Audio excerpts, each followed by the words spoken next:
Tudo bem, meus amigos? Aqui é o Dr. Paulo, do canal Brasil Você e Eu. Muitas coisas estão acontecendo, eu tenho que compartilhar com vocês coisas muito importantes. Você sabe que a esquerda trabalha com método. Você acha que o PT e o Lula inventaram tudo? Não. Eles copiam o que já foi feito em outros países socialistas, como Cuba, Venezuela. Tudo que está sendo feito aqui já foi feito em outros países, inclusive nas áreas socialistas de países europeus e até dos Estados Unidos. Tá? A cópia é feita e o plano que eles estão usando hoje no Brasil não começou agora. Isso vem lá de trás, certo? Você sabe que desde 2002, quando começou o governo Lula, muitas amizades foram feitas com outros países. Inclusive tem lá o Paulo Carvalhal, que está agora nos Estados Unidos, que pode trazer revelações que podem simplesmente implodir todo esse sistema de esquerda que começou a ganhar forma e força com o Foro de São Paulo. O Brasil é um país muito grande, um país gigantesco, né? E nós temos, historicamente, Sul, Sudeste e Centro-Oeste, mais desenvolvido que o Nordeste. E se você lembrar o que tem acontecido no Nordeste nas últimas décadas, você vai ver o quê? Os governos desses estados, em sua maioria, de esquerda, populistas.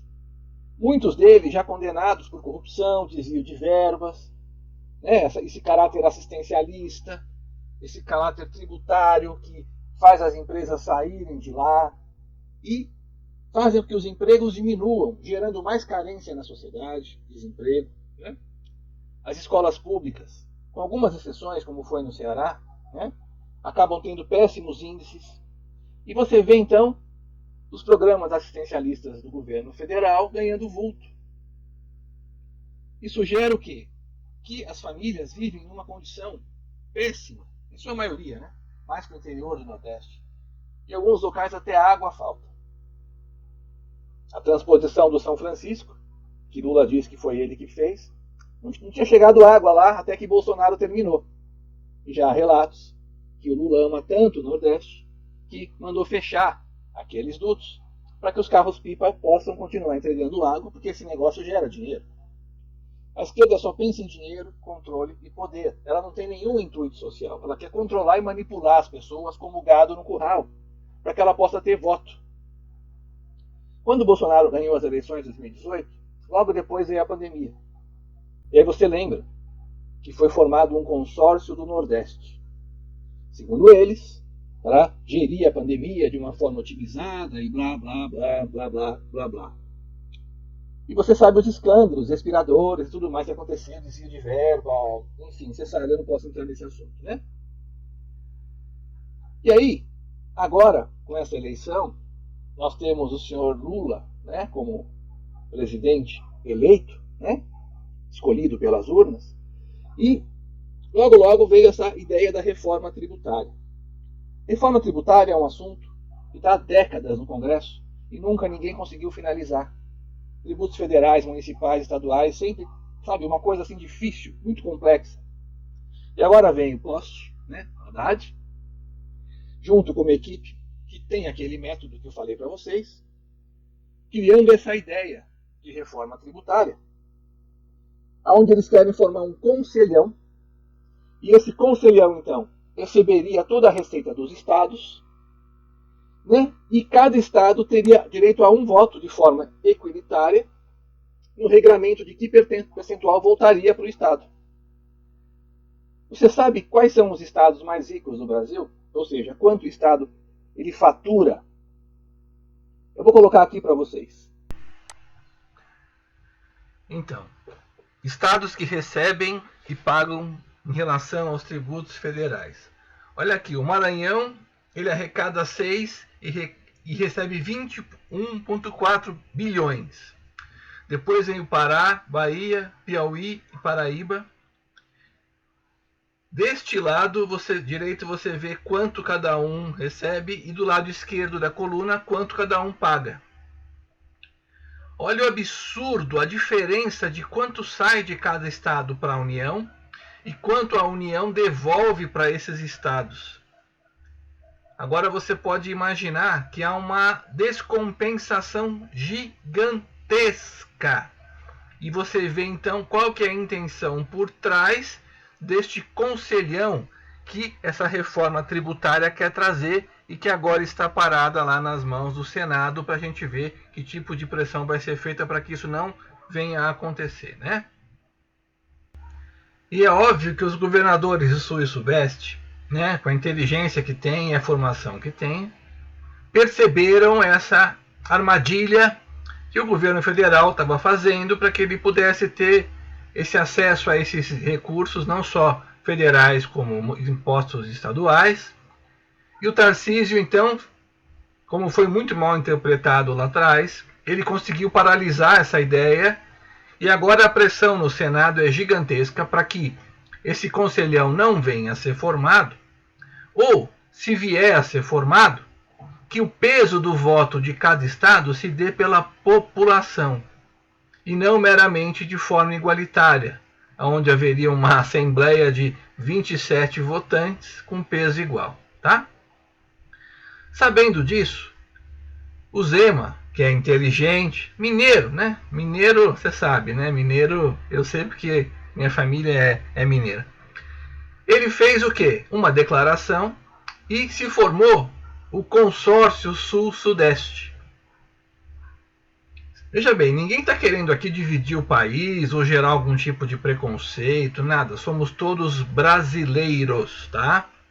Mas para cuidar de forma eficaz, para cuidar realmente do Brasil, o Paulo Guedes já deu a receita, né? Menos Brasília, mais Brasil. Por quê? O poder tem que ser colocado nos municípios, nos estados, com empresas, investimento, né, para que cada lugar possa se desenvolver com infraestrutura, transporte, malha viária, e não de uma forma centralizada num governo federal, para se voltar àquela coisa antiga dos prefeitos com o pires na mão, pedindo dinheirinho aqui, dinheirinho lá, né? E você sabe que quando alguém concentra muito poder e dinheiro em suas mãos, é mais fácil que eventualmente atos ilícitos venham a ocorrer. Não é difícil, né, de imaginar que quem já fez não fará. Bom, você sabe o que eu estou falando, né? Então, se a gente puder pensar, vejam um vídeo espetacular. Claro que o Zema foi muito criticado, tentaram maquiar o que ele disse como se fosse uma fala preconceituosa, mas não é. Preste bem atenção que a gente já volta aqui na continuação do vídeo para essa análise final. Bom dia a todos, a todas. Quero saudar aqui os companheiros governadores Casa Grande, Cláudio Castro, Leite, Ratinho Júnior. Sejam bem-vindos aqui com as suas respectivas comitivas. Saúdo o nosso vice-governador, professor Matheus, nosso presidente da Assembleia, Tadeu Leite, nosso procurador-geral, doutor Jarbas também, e todas as demais autoridades aqui. Aqueles que me acompanham mais de perto sabem que eu sou um colecionador de provérbios e de frases, desde a faculdade. A única coleção que eu faço é essa, né? Cada um tem as suas manias.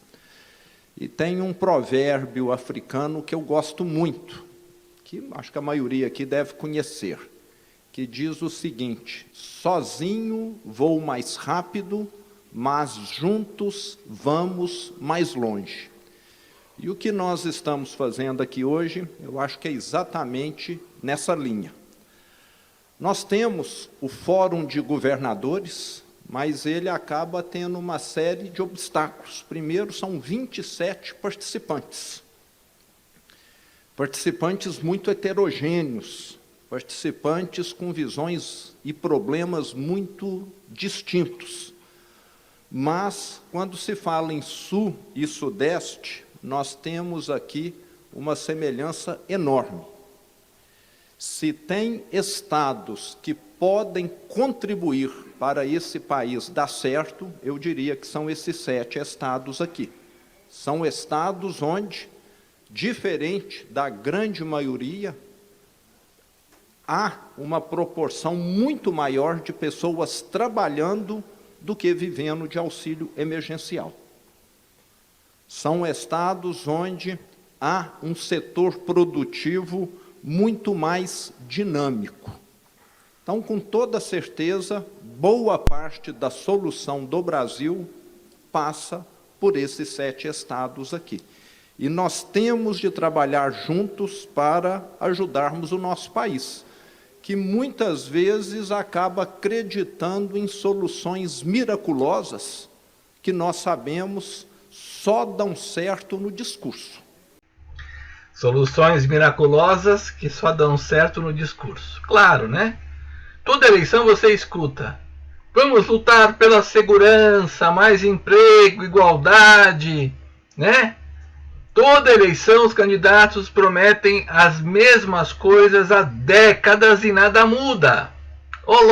Você sabe que isso é um discurso enganador que eles fazem, né? Candidatos só querem o voto enganando o povo, e quando chegam lá, eles esquecem as bandeiras e só pensam em emendas e dinheiro, que eles podem ter algum tipo de proveito, não só no que eles trazem para os seus municípios, como para eles mesmos, para que permaneçam sempre se reelegendo e reelegendo e reelegendo, né? Como é que um governante pode gerar emprego se ele não estimula as empresas, se ele tem carga tributária muito alta, complicada, né? Se ele não tem uma malha de transportes que faça o preço do seu produto ser competitivo no mercado internacional? Será que dá para gerar emprego assim? Não. Então, será que o governante só pensa naquele emprego público, na prefeitura, no estado ou no ente federativo, federal? Não. Né? Então, esses discursos que a esquerda tem usado há anos para enganar a população mais carente, menos informada, padrão Rede Globo de informação, é o que tem feito eles terem alguns votos, e alguns dizem que foi a maioria, né? Se bem que muitos brasileiros não votaram ou anularam, então a gente não pode falar em maioria. Mas isso não se discute mais agora nessa altura do campeonato, pelo menos, né, é o que se diz. Então, se você pensar que discursos não resolvem nada e que não há soluções mágicas, o futuro do país começa pela atração de investimentos, economia liberal, infraestrutura, que foi tudo aquilo que Bolsonaro e Paulo Guedes tentaram implementar. Agora vem o governo de esquerda com esse discurso de democracia relativa, né? Concentração de poder, restrição de liberdades, né? Querendo mostrar que essa forma vai ser imposta. Só que não. O brasileiro não é tão burro como o PT acha. Sul e Sudeste já estão se aliando, não só economicamente, não só numa forma de viabilizar negócios entre si para que possam se fortalecer para ajudar o país todo, e não só também, porque também estão atuando juntos no combate ao crime organizado. Então, não adianta, nada vai ser imposto.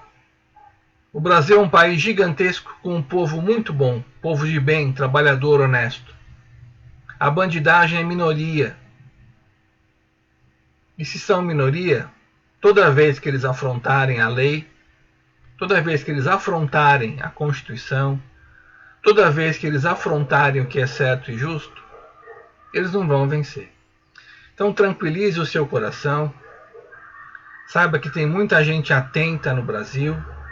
Não julgue as Forças Armadas pelo que está acontecendo com seus generais lá de cima, os melancias. Tem muita gente boa nas Forças Armadas que está do seu lado. As polícias militares, civis, Polícia Federal, não a julguem por atos isolados de pessoas, certo? Essas instituições são aquelas que protegem e defendem a sociedade com a própria vida. E eu quero deixar esse recado para você. O seu poder como cidadão em se manifestar, em atuar, é fundamental na hora de votar. Nunca mais deixe alguém roubar o seu voto. Nunca mais se deixe enganar.